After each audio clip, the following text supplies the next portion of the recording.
Ladies and gentlemen, welcome back. Welcome back. Welcome back. We are here on a beautiful Sunday morning, back after a 1-0 Thursday night football start for this week. We are back above 500 at 34-31 for the season. Finally.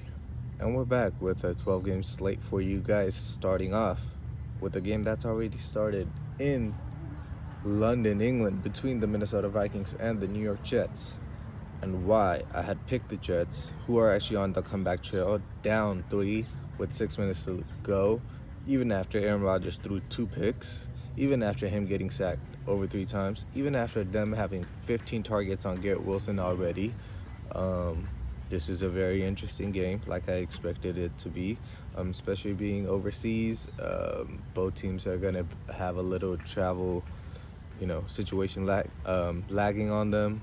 After that, the pressure that Robert Saleh is in, I think they're a lot more desperate than a 4-0 Vikings. And even if the Vikings lose this one, I don't think, this will hurt them as much as, victory, whether it was in division last week or something that will come up later in the future. I think this will be a good test for the Vikings as well. Their rushing attack versus the Jets front seven, Justin Jefferson versus Sauce Gardner, all this matters. And all this going to play out on the field. So far, Jets are on the comeback trail. Let's see if their defense holds on, and let's see if Aaron Rodgers thinks and becomes a bad man and goes out and gets a dub. We will see. But for the rest of the 11 games, let's kick on with them. First off, Ravens at the Cincinnati Bengals. And on this one, I gotta roll with the Bengals. Why? Because first of all, they are at home. Does that matter? They lost to the Commanders by a lot, even at home. So that is a questionable situation. But another reason why I will give the Bengals the benefit of the doubt is the offensive weapons that they do have. Jamar Chase always tends to go off against them. You still have T. Higgins, who needs to prove that he's a top-class wide receiver and deserves the top-class money. So he's going to start, putting games together very soon. You still do have Gesicki that you need a guard. And I do believe Gesicki will be a part in this game, like a very integral part. And you have moved on from Zach Moss to Chase Brown as a starting running back. You need to put an emphasis on that running game. Even with the injury to your tackle, you need to figure it out, and you need to keep moving because injuries will happen. Next one, Burrow against Lamar. Right now, I still think Joe Burrow is a superior passer, even without the 2 MVPs that Lamar does have so far. I don't think that's too out of the works. At the same time, Lamar does have the 2 hardware. Joe Burrow's been to the Super Bowl, so it's a toss-up for the quarterback. It comes down to the rest of the team. While Ravens are looking dominant, I don't think Bengals can fall, 1-4 and have their season almost out of reach this early. So we will have to see if the Bengals give in, but we got to roll with the, kind of hungrier Bengals, you would hope. Next one, a rivalry in the AFC South. Colts going up to Jacksonville to break a streak since 2014 that they have not beaten them in Jacksonville since. And in this one, we got to roll with the Colts. Why do I think they'll break the streak? Well, one, Jaguars are probably at an all-time low right now. The downfall has been crazy and questionable, more likely to look at, because they have decent offensive pieces. They have 2 decent tackles. You have your first-round running back. You have 3 solid wide receivers that you thought you could rely on. Evan Ingram has not been healthy this year, but even without him, your offense should be at least functionable. Trevor Lawrence has looked like a shell of himself. His rookie year that everybody blamed Urban Meyer on, maybe it was more on Trevor Lawrence. Now that we realize it as well, we can't just put all the blame on, the coach and not the player in this aspect. ETN has already been, out in trade rumors, so we'll see how that goes. Jonathan Taylor is out for the Colts, so we gotta see how the running game falls. But with the defense that they have with Joe Flacco under center, I gotta roll with the Colts in this one. Next one, in the AFC East, we got the Dolphins taking on the New England Patriots. And for the Dolphins and Dolphins fans, I hope y'all take this, because I am rolling with you guys in this one. Why? Because anytime a team is struggling, the best way to get out of their funk is playing a division opponent. Because you're gonna see them again, but this time you need that win. Both teams are at 1-4, 1-3 so far.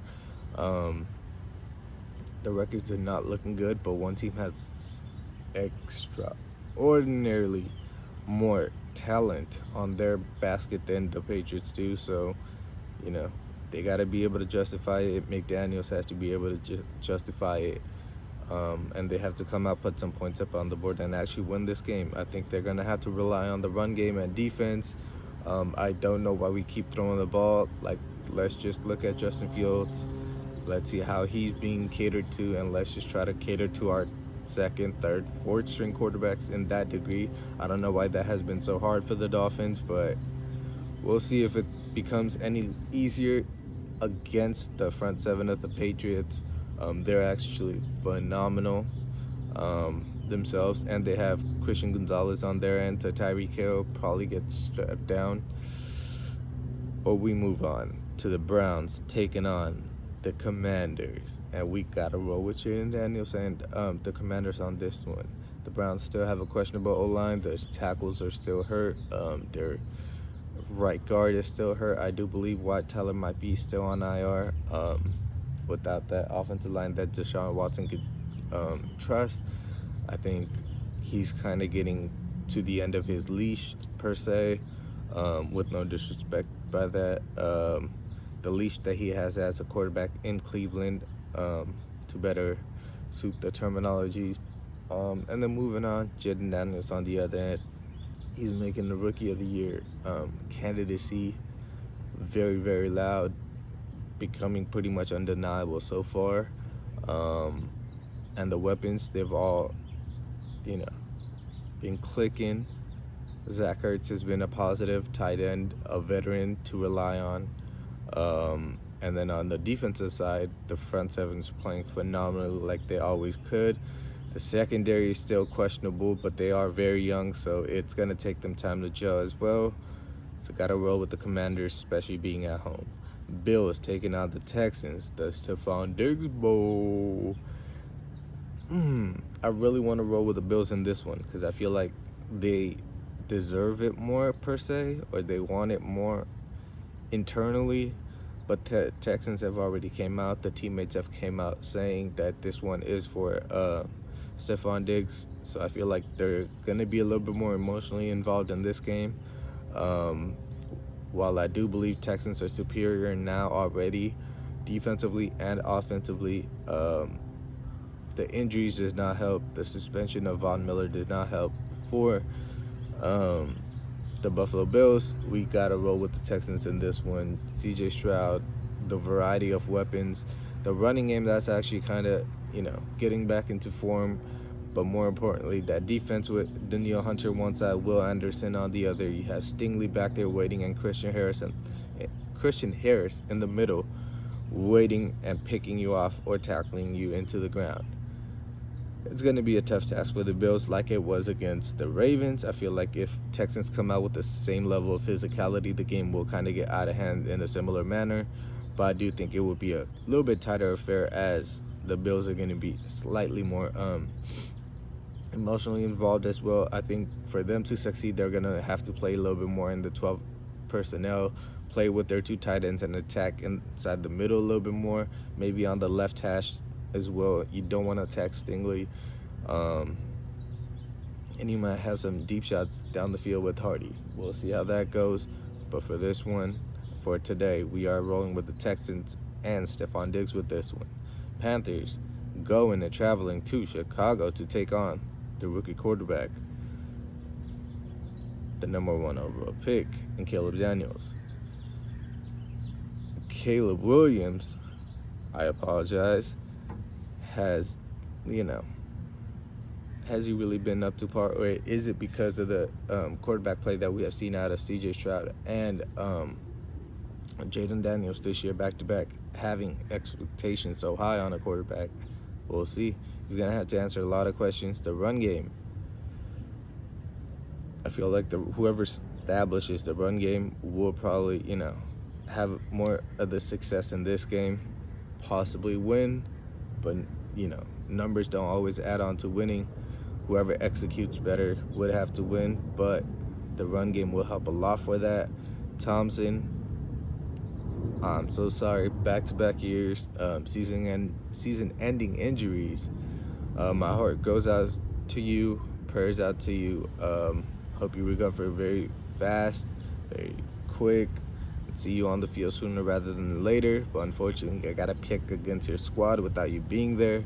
Gotta roll with the Bears, with the offensive weapons that they have, the defense that they have. They better win this one, especially being at home. For Caleb to start having some games under his belt, to kind of carry on to next year possibly, or into the playoffs that they still have hopes for. Next one in the NFC West, Cardinals taking on the San Francisco 49ers. Divisional matchup. Gotta roll with the Niners in this one, as they are a superior squad between offense and defense. Brandon Staley being on that Niners defense still does not give me any hope.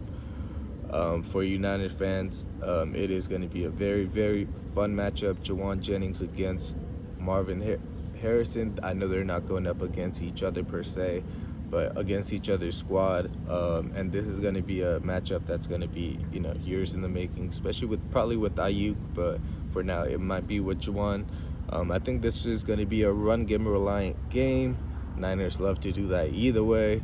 I think they go back to their meat and potatoes, back to the offensive line that needs to gel a little bit more. And they go back to punishing the Cardinals, who I think at point of attack they will handle pretty well. And I think this might be a Kittle breakout game. I know Jawan Jennings had 3 touchdowns and stupid number of yards since all the injuries has occurred, but I think George Kittle kind of breaks out, gets his first 100-yard game of the season. Could be wrong, but being a divisional opponent, that's when I do expect, more to remain the same, but something a little different, a little wrinkle to their game for the Niners. So got to roll with the Niners. Stay faithful to the Bay in this one. Packers taking on the Rams in LA. 2 very, very interesting divisional opponents. Conference opponents. I apologize again. With the Rams injury, got to roll with the Packers in this one, especially with the injuries. The O-line still struggling. Defensive weaknesses and lapses that they do have with the young defense. Their pressure still not really getting home. Gotta roll with the Packers. Jordan Love being back, all the weapons that they do have. They have proven that they could run the rock with Josh Jacobs. Hopefully they do establish that even with Jordan Love being back. That would be very interesting to see. Gotta roll with the Packers in this one. Giants at the Seattle Seahawks. With the home field that the Seahawks have, Giants still have not shown anything to me yet. That defense and pass rush can become something, but they're still nothing yet. Gotta roll with Geno and the trio that he has with DK, JSN, and Tyler Lockett clicking. Noah Fant, and more importantly, their front 7 that was pretty much everybody was out last week. They're all back, if not for Mafe. So it will be interesting to see, but Seattle wins this at home handedly. Cowboys at Steelers. Almost called them Seattle too. Cowboys at the Pittsburgh Steelers. A 70s rivalry renewed, 80s rivalry renewed. Smash mouth football back in the day. But in this one, we got to roll with the Steelers. Smash mouth defense. They will handedly take care of this one. Cowboys are 2 injured.